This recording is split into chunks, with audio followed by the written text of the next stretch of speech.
Okay, this is part 2 of Divine Masculine to Divine Feminine. What actions, if any, will the Divine Masculine be making toward the Divine Feminine? What actions?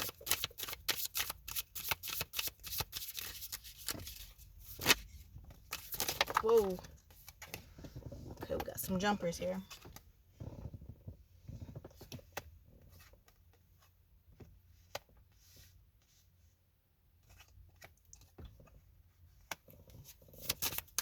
What actions will the Divine Masculine be making toward the Divine Feminine?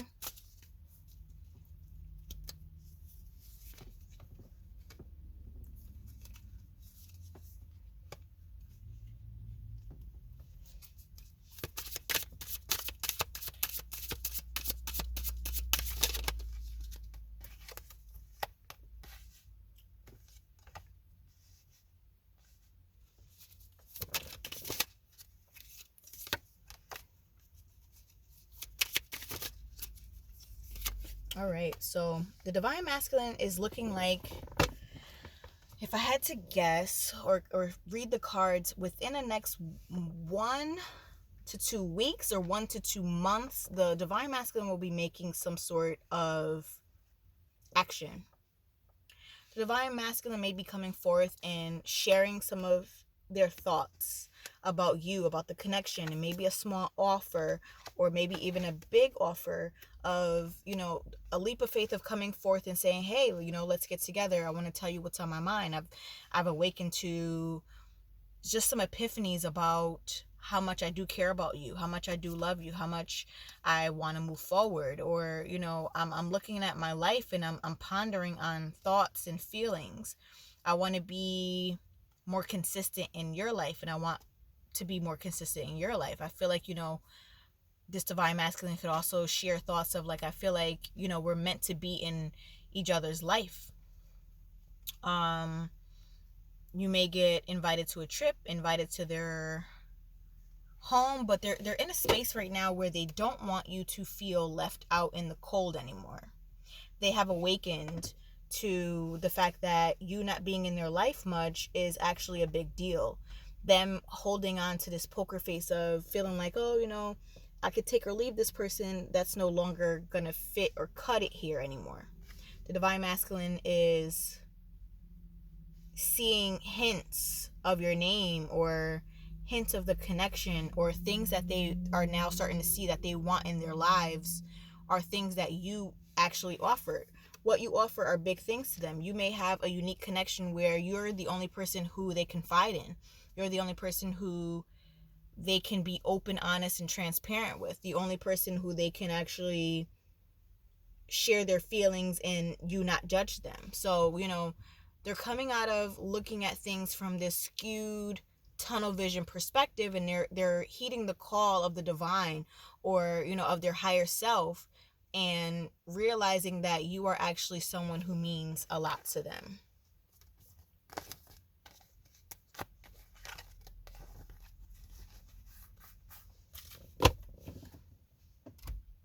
I'm going to get an archetype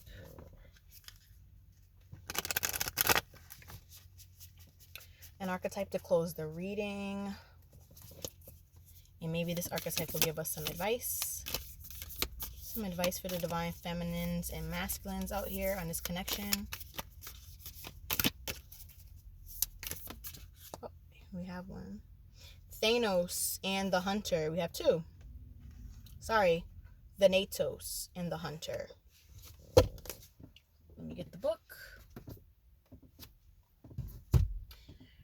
All right, let's read Thanatos first. I'm not sure if I'm screwing up the pronunciation. Forgive me if I am.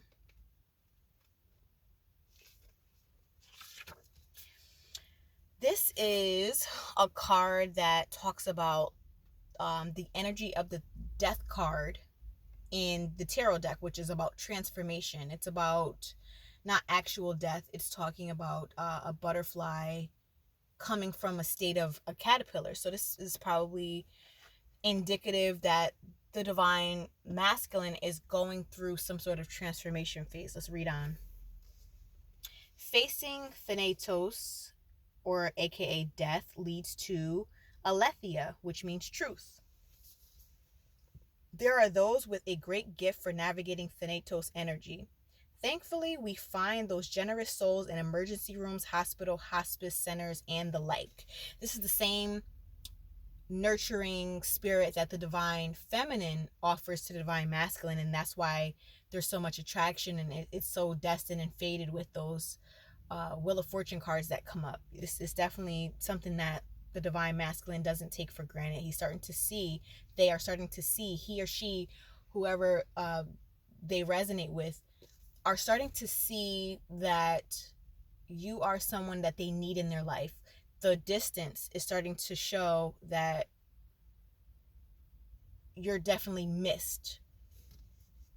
All right, so it says, it is tempting to oversimplify death and sum it up as transformation. But the true archetypal resonance of Thanatos cannot be easily assimilated or contained. Death is ongoing and omnipresent, an eternal response to the gift of birth. Witnessing the ending of another being, creature, phase, or stage has deep consequences for the psyche.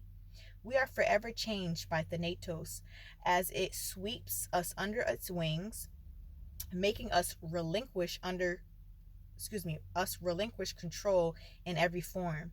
It leaves a mark of ash upon our heart, signifying we have touched the cusp of the underworld and will return to the land of the living eventually, with more compassion, wisdom to share. This capacity is needed in our world. One who has faced the annihilation of Thanatos can face anything. When this card appears, it signifies an initiation into the underworld. This goes to show that, when people leave our lives or come back, or there's a break in relationships or anything like that, it's needed. Some people freak out when it comes to relationships ending or having some sort of break. It gives people clarity. So when someone wants to leave, you allow them to leave, because a lot of times that helps humans and beings and whoever else. It helps you to understand that if it's not in your life, you kind of see if someone misses it, or how valuable someone is in your life when they leave. So this distance is starting to give clarity with that Tower card and also that Judgment card to the divine masculine, that, you know what, I need a divine feminine. And you know what, the divine feminine also needs the divine masculine. So it says, when light, grieving, mourning, bearing witness to all that is. When dark, fear and insensitivity to old age, illness, the dying. To go deeper, The Mower by Philip Larkin. This is this resonates a lot. Like I'm actually a little speechless how much this resonates with the twin flame, soulmate, whatever you want to call it, journey. Both, I feel, the divine masculine and feminines are going through a huge transformation. The divine feminine is learning patience and unconditional love, and the divine masculine is waking up and coming to this place of being okay with transformation and not resisting it. Starting to be okay with starting to feel and starting to be okay with coming into those feelings. Us divine counterparts, we all need to embody both the divine masculine and divine feminine counterparts. If you're a divine feminine, you have to become more open with your divine masculine side of who you are, and vice versa. The divine feminine has to be it's all about being, how can I say this? How can I articulate this? It's about balancing both head and heart, balancing both logic and emotions. And I think both counterparts, divine masculine and divine feminine, need to work on balancing both of those and not being all emotions or all logic. It's something that the two have to work in harmony. Let's go to the hunter. The hunter,